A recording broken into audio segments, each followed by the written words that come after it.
नमस्कार दोस्तों, मैं राकड़ एक बार फिर से स्वागत करता हूं आप सभी का आपके अपने YouTube चैनल एडवांस क्लासेस 2.0 पर। तो दोस्तों, आज की वीडियो में हम एसएससी स्टेनोग्राफर ग्रेड डी की पोस्ट की पे स्लिप देखने वाले हैं। तो फिर चलिए दोस्तों, वीडियो को हम शुरू करते हैं।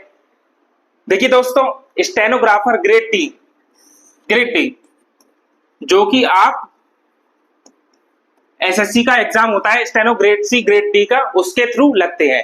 वैसे देखा जाए तो स्टेनो ग्रेड डी की काफी सारे डिपार्टमेंट्स में वैकेंसीज होती हैं, लेकिन हम यहाँ पर जो देखने वाले हैं पे स्लिप वो होगी आपकी सीएसएस में लगने वाली, यानी इसको डीओपीटी भी बोल देते हैं।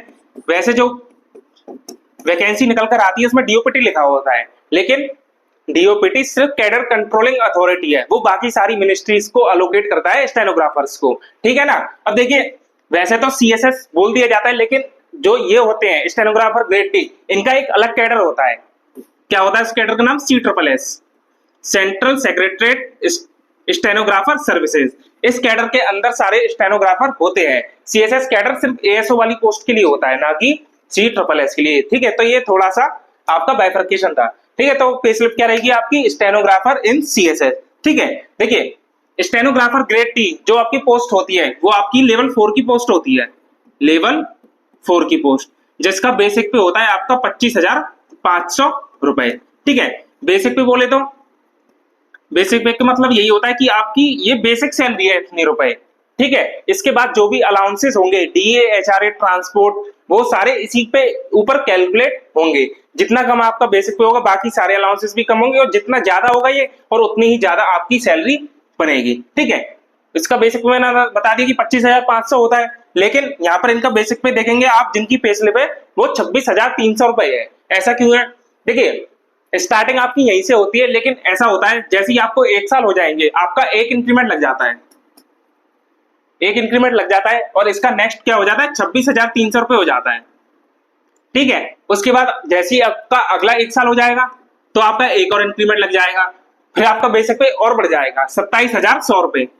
ऐसे ही बढ़ता जाता है। अब किसी को देखना है यहाँ पे कि कितने हिसाब से बेसिक पे बढ़ेगा, उसको कुछ नहीं करना, सिंपल आप गूगल पर टाइप करेंगे 7CPC पे मैट्रिक्स। ये आप टाइप करेंगे तो आपकी एक शीट खुलकर आ जाएगी, जिसमें सारे लेवल्स दिए होते हैं और सारे बेसिक पे दिए होते हैं। वहां आप जाकर चेक कर सकते हैं अपने लेवल के अकॉर्डिंग कि मेरे क्या क्या बेसिक पे रहेंगे और बढ़कर मैक्सिमम कितना जा सकता है। ठीक है, तो मैंने बता दिया कि 26,300 आपका बेसिक पे हो जाएगा 1 साल बाद, तो आपका इतना बेसिक पे हो गया। ठीक है, अब अगर किसी को एग्जैक्ट पे स्लिप निकालनी है 25,500 पर, तो वो यहाँ पर 25,500 रख ले और बाकी अलाउंसेस की कैलकुलेशन उसी के अकॉर्डिंग कर ले। ठीक है, बहुत ही इजी। बाकी मैंने अगली स्लाइड बना दी है जिसमें मैंने 25,500 को ले लिया है बेसिक पे, और उसी के हिसाब से आपकी सैलरी कैलकुलेट कर दी है। सैलरी स्लिप देखेंगे तो एकदम करंट है आपकी, अगस्त की, सितंबर की अभी आई नहीं है, इसलिए पे स्लिप आपके सामने नहीं है। ठीक है, तो बेसिक पे हो गया ये इतना। अब उसके बाद डीए मिलता है आपको। डीए बोले तो डियरनेस अलाउंस, यानी महंगाई भत्ता। क्या होता है आपका? बेसिक पे तो फिक्स रहता है आपका, लेकिन धीरे धीरे क्या महंगाई बढ़ती जाती है, तो उसको कंपेंसेट करने के लिए सरकार आपको देती है डियरनेस अलाउंस, जो कि होता है आपका बेसिक पे का। बेसिक पे पर कैलकुलेट होता है। ठीक है ना। अभी जो डीए की करंट रेट चल रही है वो 55% चल रही है, 55% ऑफ बेसिक पे। तो यानी 26,300 का 55% निकाल देंगे आप, तो आपका 14,465 रुपया हो जाएगा। और डीए जो होता है वो साल में 2 बार रिवाइज होता है, एक बार 1 जनवरी से लागू होता है और एक बार 1 जुलाई से लागू होता है। डीए बढ़ने ही वाला है आपका, अक्टूबर में उसकी अनाउंसमेंट हो जाएगी और वो जुलाई से लागू होना स्टार्ट होगा, यानी जुलाई, अगस्त, सितंबर 3 महीने का आपको एरियर भी मिल जाएगा। ठीक है, और बाकी 3% बढ़ेगा इस बार डीए, तो यानी आपका 58 हो जाएगा अक्टूबर से, लेकिन लागू होगा वो जुलाई से ही, और आपको जो डिफरेंस होगा वो मिल जाएगा अलग से। तो 55% ऑफ बेसिक पे हो गया इतना। ठीक है, उसके बाद एचआरए। अब देखिए, जो स्टेनो ग्रेड डी लगते हैं CSSS कैडर में, वो आपके न्यू दिल्ली में लगते हैं। न्यू दिल्ली है आपकी एक्सिटी, ये आपकी एक्सिटी है, और एक्सिटी का आपका एचआरए सबसे ज्यादा होता है। एचआरए जो होता है वो सिटी के अकॉर्डिंग ही मिलता है। 3 तरह की सिटी होती है आपकी, एक्स, वाई, जेड, और एक्स सिटी में होता है आपका 30% ऑफ बेसिक पे। ठीक है, वाई सिटी में होता है 20% और जेड सिटी में होता है आपका 10% ऑफ बेसिक पे। इतना रहता है आपका। तो देखिए, एचआरए आप 30% मिल जाएगा, क्योंकि ये आपकी एक्स सिटी की है। आपको जानना है कि कौन कौन सी सिटी कौन से टाइप के हैं, तो आप सिंपल गूगल पर टाइप करेंगे X, Y, Z city bifurcation in India, तो आपकी सारी लिस्ट खुल के आ जाएगी। तो 30% ऑफ बेसिक पे हो जाएगा ये। तो बेसिक पे का 30% निकाल लो, 7890। उसके बाद आ गया ट्रांसपोर्ट अलाउंस। ट्रांसपोर्ट अलाउंस बोले तो जहां आप रहते हैं यानी अपने रूम पर और ऑफिस, इन दोनों के बीच आने जाने में जो आपका खर्चा होगा वो ट्रांसपोर्ट अलाउंस के रूप में सरकार आपको दे देगी। अब इसका भी एक फॉर्मूला होता है, ठीक है। ट्रांसपोर्ट अलाउंस जो मिलता है वो लेवल 3 से लेके 8 तक 3600 रुपए मिलता है, ये तो फिक्स अमाउंट। फिर इसको कंपेंसेट करने के लिए इस पर एक डीए भी मिल जाता है 3600 पर डीए की करंट रेट निकाल दो, यानी 55% अभी डीए चल रहा है, तो आपको ट्रांसपोर्ट निकालना है तो 3600 प्लस 3600 का 25%, 3600 का 55%, ठीक है। इन दोनों को अमाउंट को आप जोड़ेंगे तो आपका टोटल 5580 रुपए ट्रांसपोर्ट आ जाएगा। जैसे जैसे आपका डीए बढ़ेगा तो ट्रांसपोर्ट अलाउंस भी आपका बढ़ेगा। तो आप इन सभी को ऐड कर देंगे तो टोटल सैलरी आपकी कितनी आ गई, 54,235 रुपए। अब इस पर आपके डिडक्शन भी होंगी। सबसे पहले तो CGIS हो गया। डिडक्शन में अगर हम देखेंगे तो सबसे पहले ये होगा CGEGIS, ये बोले तो central government employees group insurance scheme, यानी ये एक इंश्योरेंस होता है जो गवर्नमेंट आपका करके रखती है, छोटा सा इंश्योरेंस होता है जो अमाउंट मिलता है आपको आपकी डेथ के केस में व्हाइल ऑन सर्विस। अगर आप अपनी सर्विस सक्सेसफुली कंप्लीट कर लेते हैं तो आपको ये जितना भी फंड एक्यूमुलेट हुआ होगा वो आपको सारा मिल जाएगा विद इंटरेस्ट, ठीक है ना। तो 30 रुपए कटता है।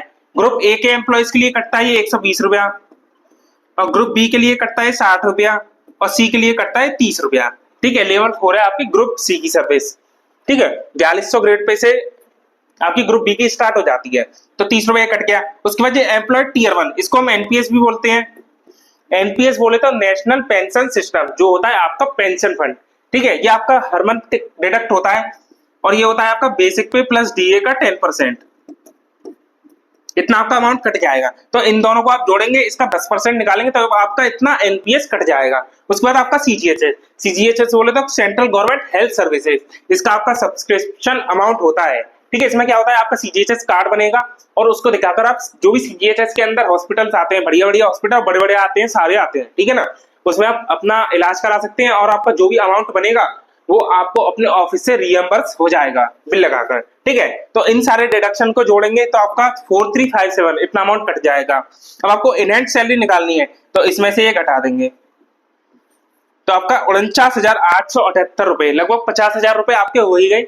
स्टेनो ग्रेड टी में आपको सैलरी मिलेगी और आप एक्सटी में ज्वाइन करते हैं, ठीक है। और बाकी बहुत अच्छी सैलरी है, 50,000 रुपए जैसा काम है स्टेनो का, इतना मतलब अच्छा खासा आपका काम भी है और अच्छी खासी आपको सैलरी भी मिल जाती है, ठीक है ना। तो देखिए, अगर आप 25,500 रखेंगे बेसिक पे को तो आपकी कितनी सैलरी बनेगी। मैंने ले ली H city, Y city, Z city, ये बेसिक पे हो गया आपका, ठीक है। डीए भी चल रहा है 55%, तो बेसिक पे का 55% निकाल देंगे, ये इतना अमाउंट आ गया, ठीक है ना।